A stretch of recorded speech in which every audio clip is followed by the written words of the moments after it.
As of November 2016 here in Austin, Texas, it has been very rainy. We have been experiencing slightly heavy rains. It is very cool and windy out right now, and the weather is almost slightly foggy with a 10% chance of fog.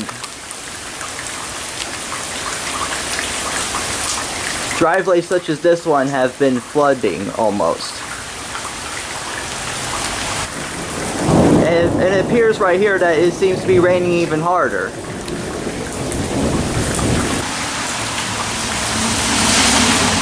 The rain has created puddles such as this one shown here in this news video.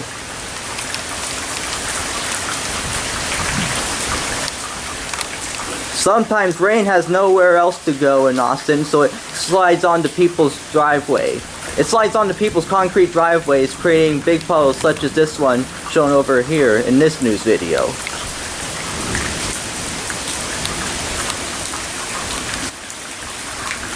The streets are covered with rain and are totally wet right now.